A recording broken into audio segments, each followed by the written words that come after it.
Welcome to today's webinar. The topic today is design of arched masonry structures in RFEM 6. My name is Andreas Hörold. I'm responsible for marketing and public relations in the company Dlubal Software. For instance, the webinars, website, newsletters, and so on. I will be the moderator today, and I will also answer your questions during the webinar. My colleague Ulrich Lex will be the presenter. He's responsible for customer support and also for product engineering. And he's the main responsible person for the development of the masonry design add-on, and also for the development of RFEM.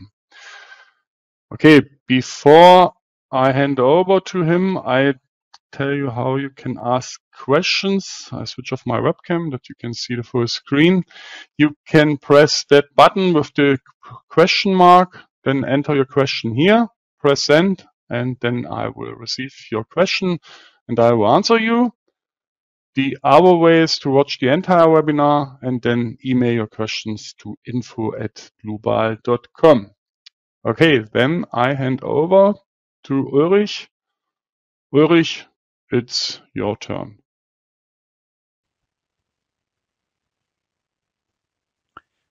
Thank you very much, Andreas, for your introduction.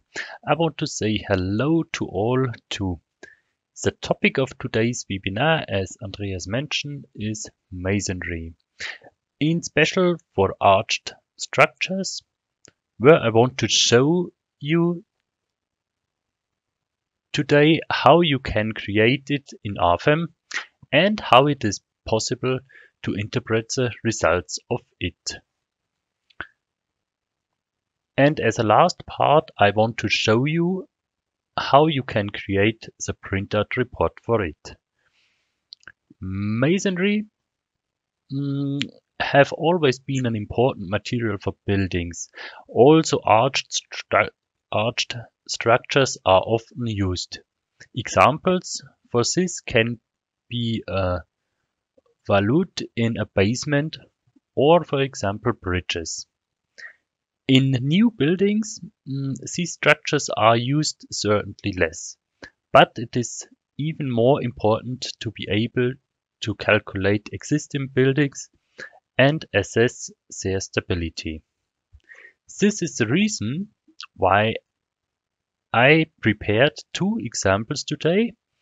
One structure as a basement with arched surface on the top, and as the second one, a simple example of a bridge, where I want to show how you can estimate a maximal possible load on it, or on this structure, with using the stability analysis too.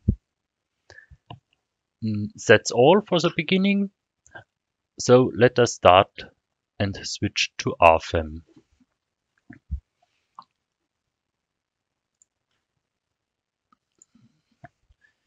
So I already created a new file in RFEM. The first thing what I want to do is to take a look on the base data.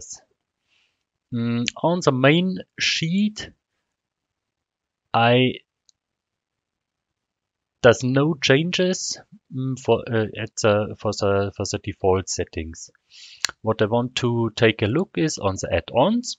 Here I have to check on our masonry add-on to get these things what I need for masonry.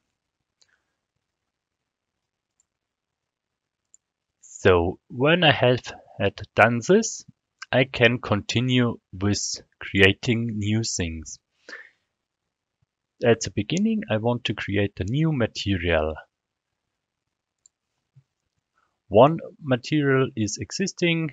It's a concrete. I want to use it for the foundation maybe. And the second will be created new. I choose the material type masonry. And here our material model, orthotropic masonry. Go to the material database, select our masonry and select one special material. Continue with OK. Then my needed data are filled in automatically, and also the parameters what I need for the material model. The first step is done, the material is created. The second step, I want to create a new thickness, for my surface. At the first time, the foundation, maybe 250 millimeters. Apply, create one new thickness with masonry, and in that the thickness. Continue with OK. If I have done these settings, then I can start to modeling. My building is a very simple building, so I can create it only with lines or directly with surfaces, and I had not to use any data export or DXF file. So I want to start here and have in this direction 5000, here 3000 millimeters. I can also change this from millimeter to meter. It's maybe better for bigger buildings.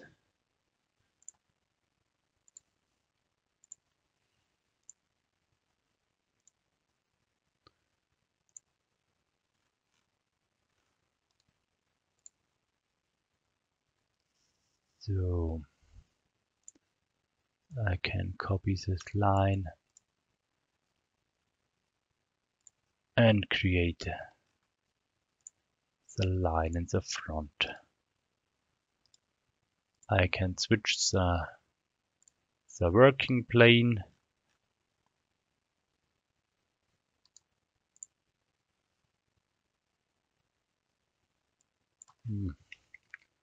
Just I had to change here the settings in options, units, and here the length from millimeter to millimeter. Okay, and now my space is 1 meter. Okay, I have 225.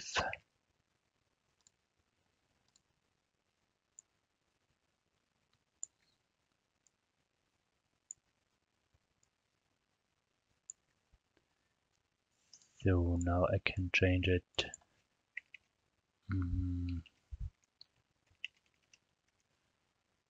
That was I want. Switch my working plane and want to create here one door.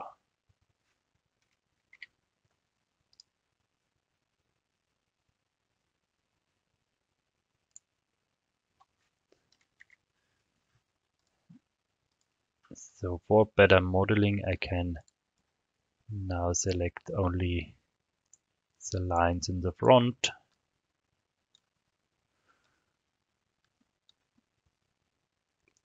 Can create a new arc.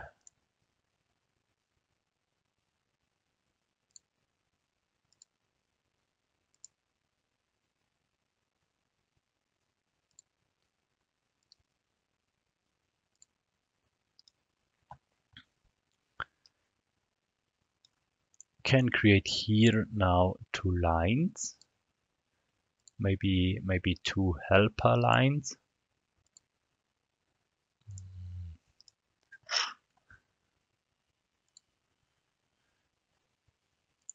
There were created 2 additional nodes. This is not good, so that's why I can use our tool model check and look after identical nodes. You see there were 2 nodes are here, and I can use this option, delete the unused nodes. Okay, and then there is only 1 node available. Here I created this helper lines. I can activate our extension for lines. Okay. Then I can choose this node, go a little bit back. When the yellow cross is coming, then I can extend this line and choose my length.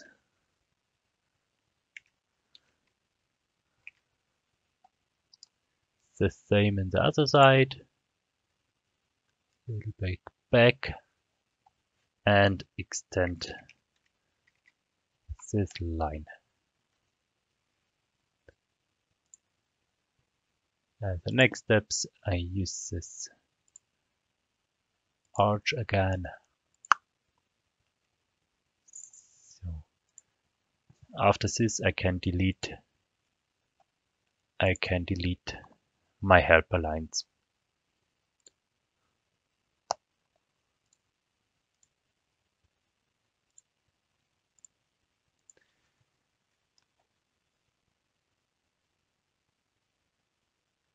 So that's easy modeling. I can cancel this visibility mode. I can select the structure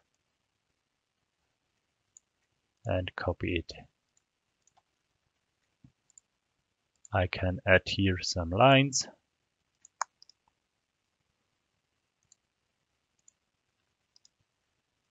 And my easy building is ready. I can save this structure, and after that I will continue with creating the surfaces. I use here the option select boundary lines because now there are all boundary lines are available. For my foundation, I use the material, the concrete material. Okay. Select here my lines. So one thing I have seen, here are automatically created nodes on lines. Maybe it would be better to have separate lines, so I can use this option connect lines and nodes. After that, the line is divided and the node is displayed in as a red one. I continue with select boundary lines, choose my thickness for material, masonry,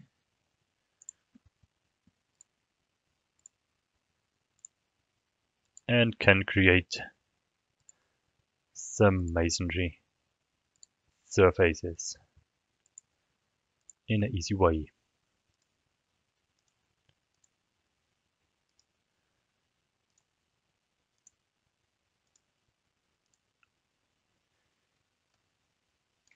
So here I want to create a separate surface, and also for the surface on the top I need not a plane surface, I need here a quadrangle surface, also with the thickness of the masonry material.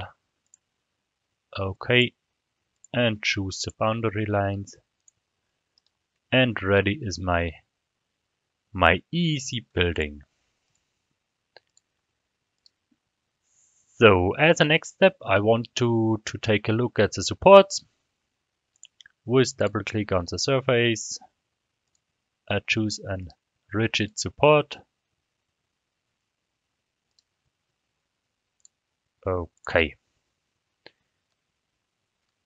So a special thing for masonry material, is to take a look, one view on the axis systems of the surfaces. For interpreting the results, it would be better that the local Z direction is oriented to the same direction. Maybe it would be good if all surfaces, maybe from the wall, are oriented to the inside of the building or to the outside of the building. So I can explain it later better, because we have here results for the minus side or the plus side. And this is connected to this local Z-axis. So I want to change it, that all Z directions are look to the inside of the building.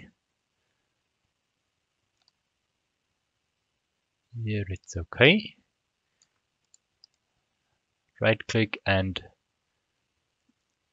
reserve the local axis system.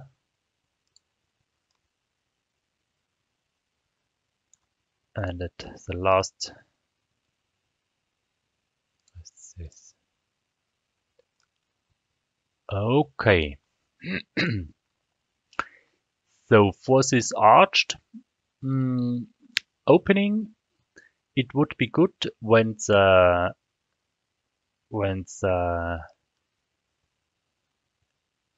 y direction of the surface would be oriented to the arch. This can be done when I go double click on the surface and take a look on this specific axis, input axis, use here axis parallel to lines, can choose my y axis and can define that it should be parallel to this line number 11. It is necessary because the masonry does have two directions, the masonry material, and the y direction is normally the strongest direction. And this is this direction what the load should be acting. Okay, as a next step, we can take a look at the mesh settings. The mesh settings of masonry structures should be around 25 millimeters. Of course, it can be necessary that that this length have to be smaller. Then you can use this. We can use this member or this mesh refinements, or it can be necessary that the mesh settings or the mesh is bigger. But normally it should be used about 25 centimeters. Okay. The settings are done, then I can take a look at the mesh. Continue with OK. The mesh will be generated, and the mesh is fine. It's a regular mesh, so I think I would say it is okay for this structure. Here we see, when I separate this surface, we can see that the y direction is oriented according to line number 11, and it's better to see when I activate the axis system of the FE elements. Then we can see this y direction is oriented according the line.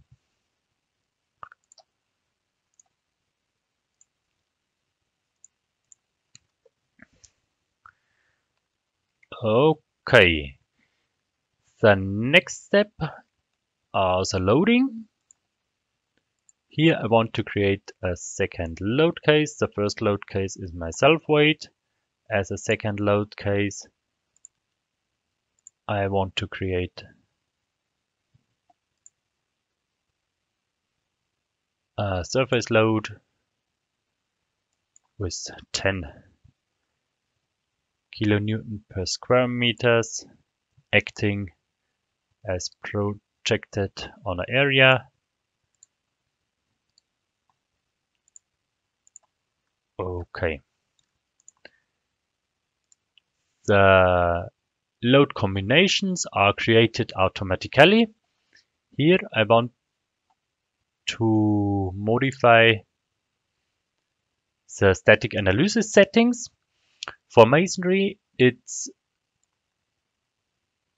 normally to use even geometric linear calculation or large deformations.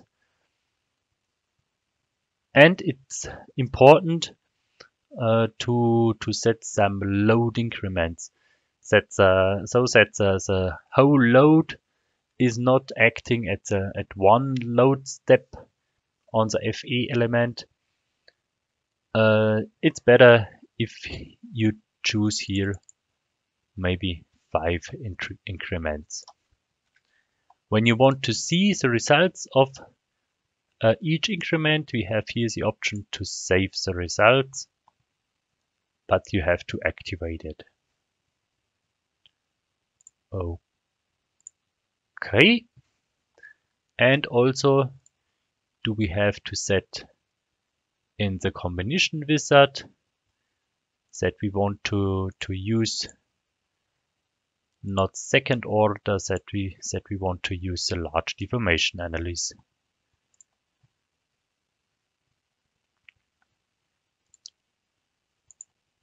Okay, after this setting, we can continue with calculation of the structure. So I press calculation.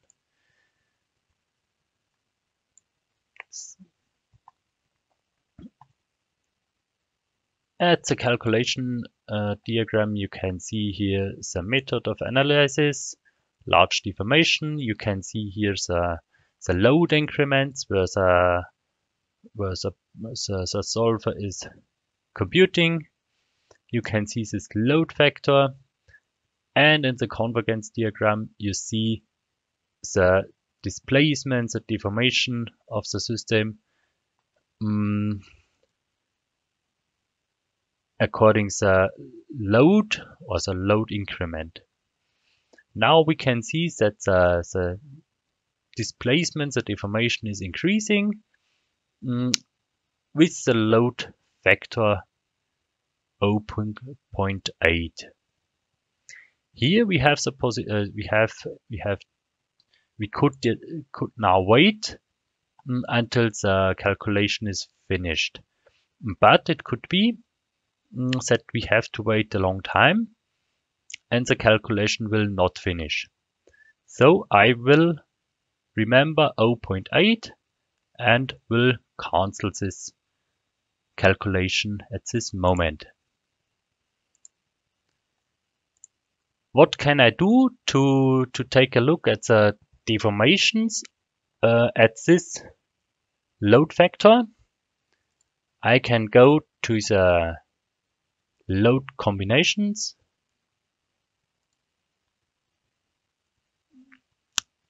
choose the option in the analysis settings and use this modify loading by factor, and insert here maybe 0.7.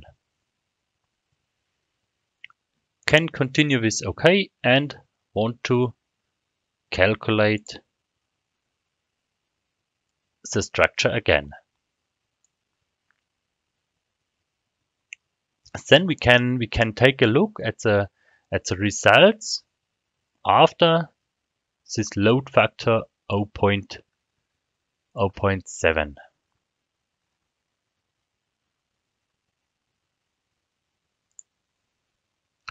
What we see now, when we increase the deformations, maybe, what we see now, what is happening? The surfaces on the right and left side get a big deformation.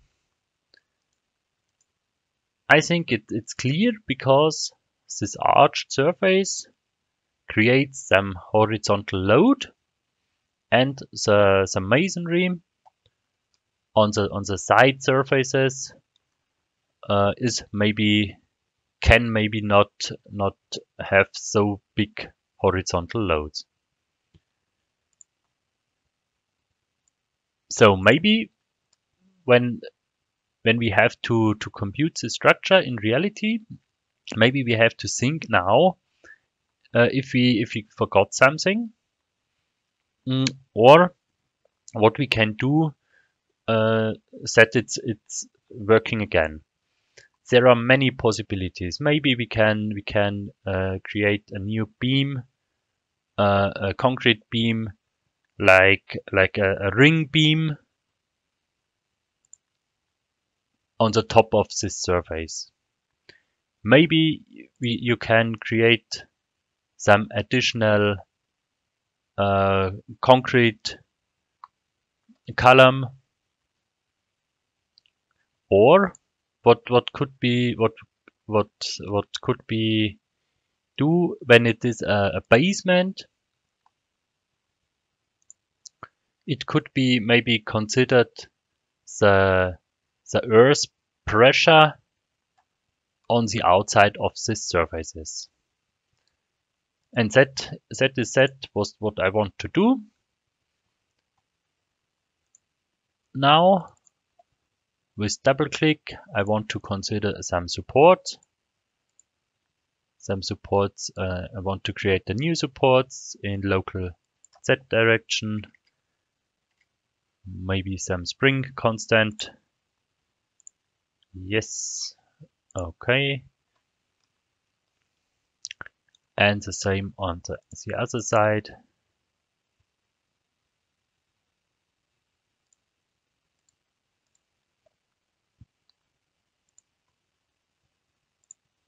Okay. I want to change back my factor to 1.0 and calculate the structure again.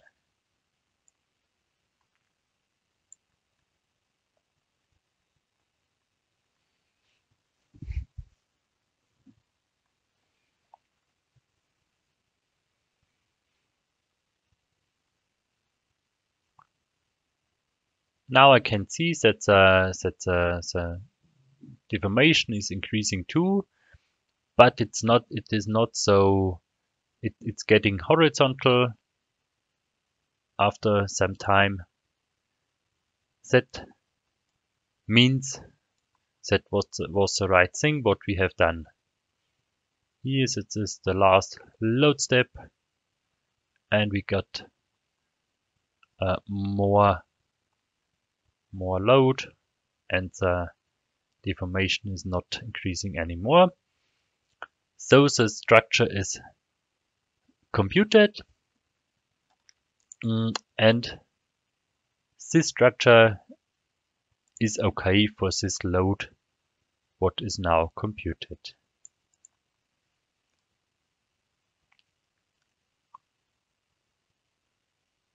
So what can we do now for the result? The first thing is we can take a look at these load increments, but we have done it before.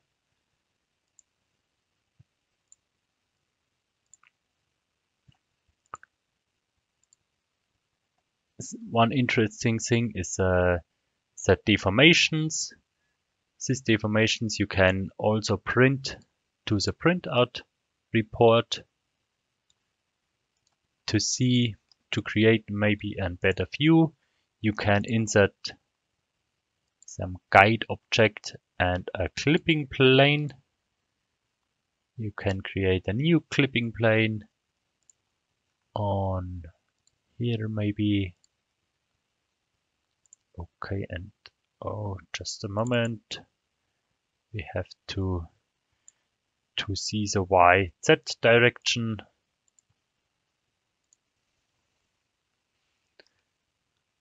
And you can take off the clipped areas, so you can see this deformation.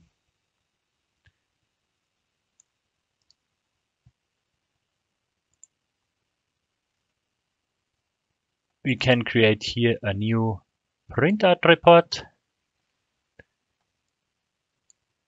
Some tables are activated by default. Here you can activate or deactivate everything you want. Click on Save and Show, and the printout report will be generated.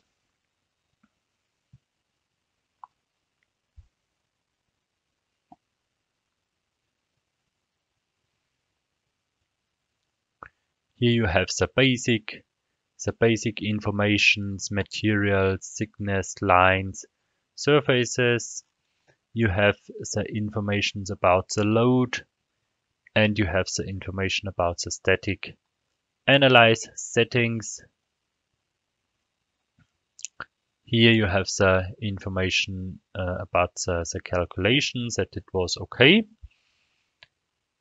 And you can additionally print the needed pictures to the printout report, print graphic to printout report.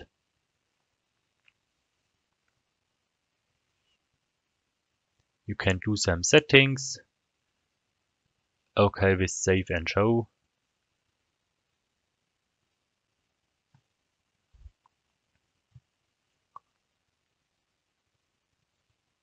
Then the printout report will be open again, and you have this information in your printout report.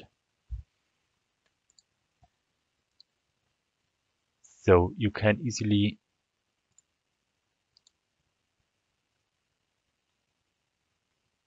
take the clipping plane off again.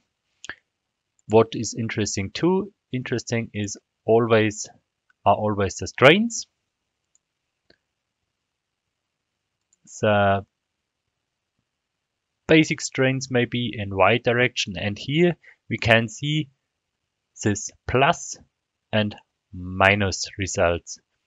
The plus results are always these results. What on this side where the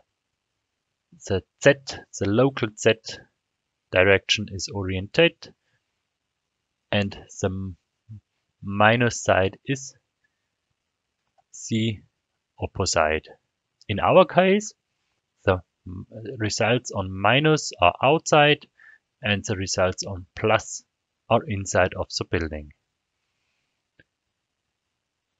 When I take a look on this outside results, we can see that here is tension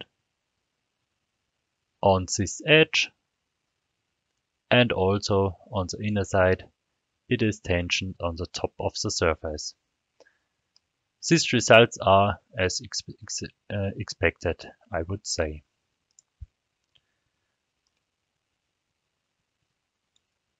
Okay, when I take a look now on the outside and inside results on the same place, then you can see if there is a crack through the whole surface.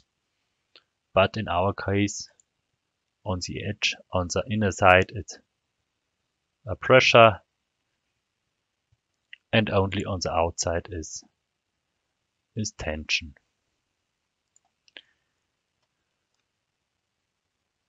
That was all I want to say to this example, and I want to switch to the next one.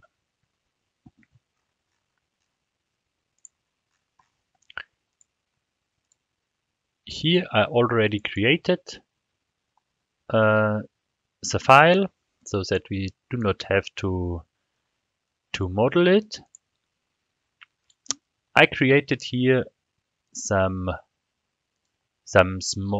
like a small bridge, I would say. I have my arched structure on the side, some supports. In the middle of the surface, I create a result beam so that I can take a look on the normal forces in the arched structure. As material, I used the same as before for both things. Here, just a moment, I switch off the member. The same material for both things. It's masonry.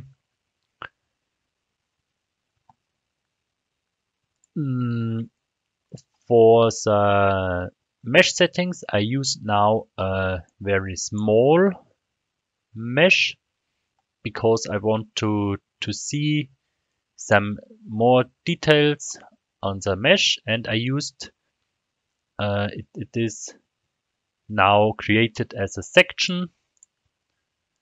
So I have the thickness of the surface is in y direction.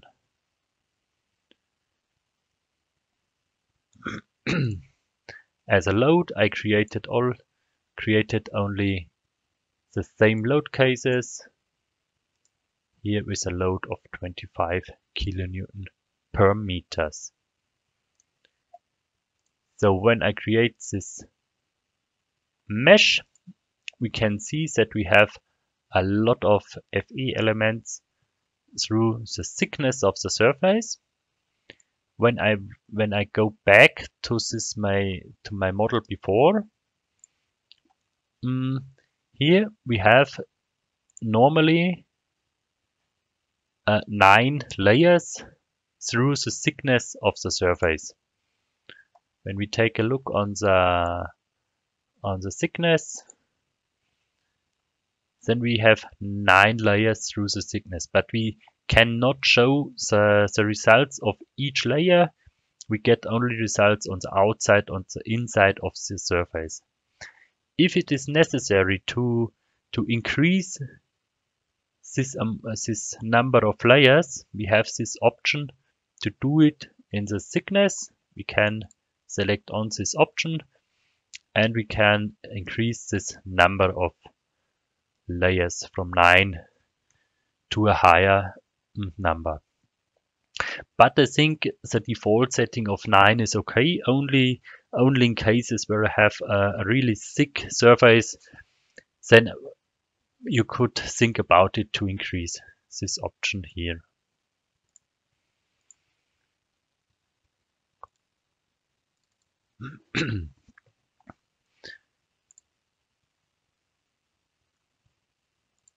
So here I have this 25 as loading, my 25 kilonewton per meters. Then I want to know how much load are possible on my structure. That's why I used, in this case, a stability analysis tool. I want to use the stability analysis and the incremental method. I want to increase the loading until the structure falls, and to see the results in each load step, I save the results of increments again. If I compute this, I have done it before because this incremental load increase takes some time.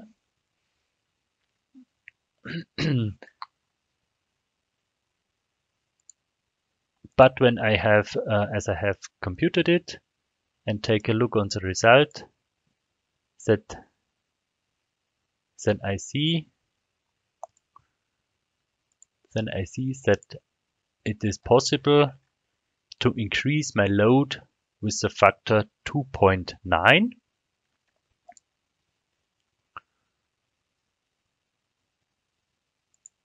And here I can take a look on my deformations. So when I go a little bit to the theory, I want to switch to my presentation.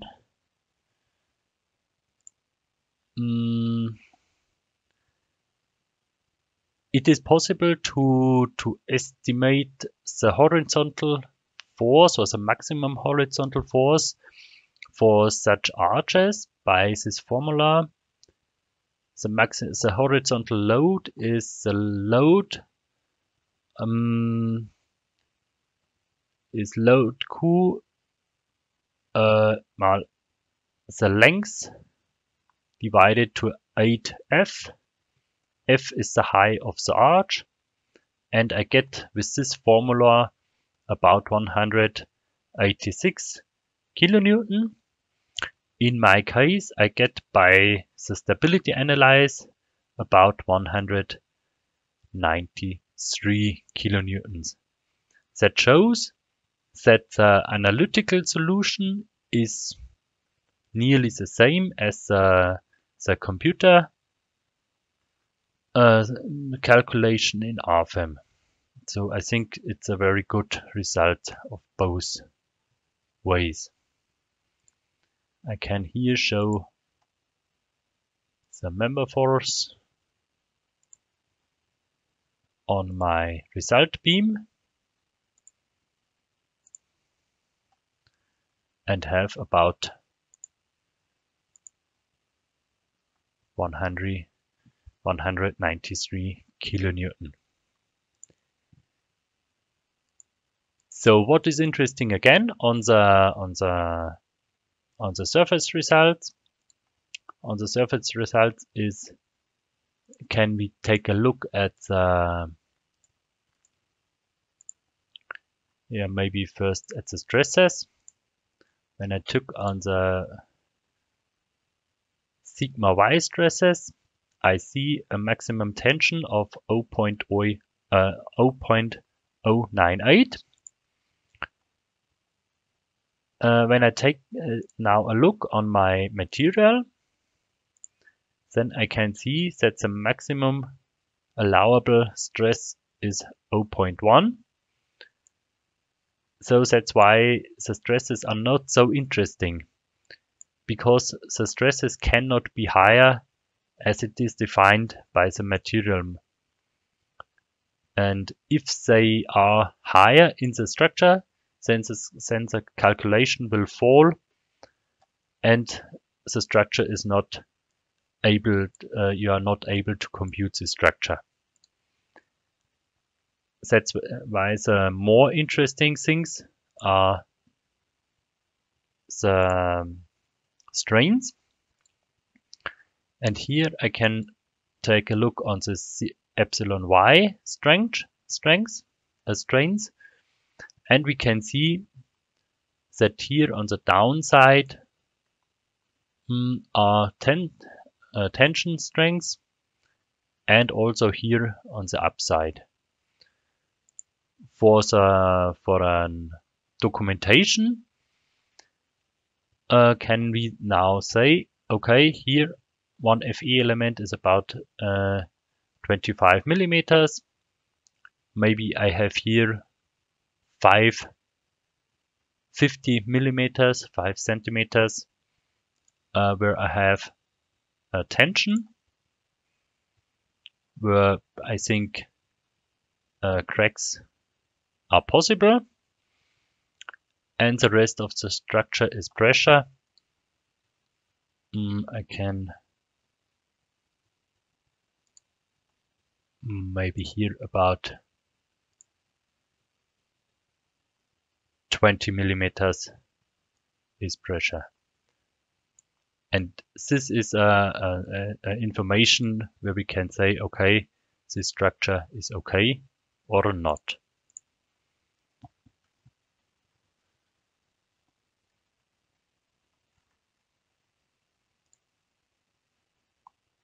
So these things you can, as mentioned before, print in the printout report for documentation and to print the results of it.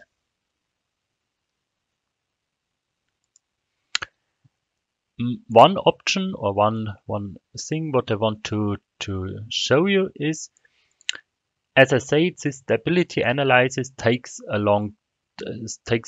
sometimes a longer time to compute. When I take a look on the calculation diagrams, you can see that the load is increasing until the structure fails. Here is a refinement of the last load step. So this takes a little bit of time. If you know about this load factor, you can use again this option in the static analysis settings to modify your factor. Maybe you use a higher load increment. Then you can do some tests, and the calculation does not take so much time. Because when I take a look on this calculation diagram, have to create a new one, because I do not have this increment.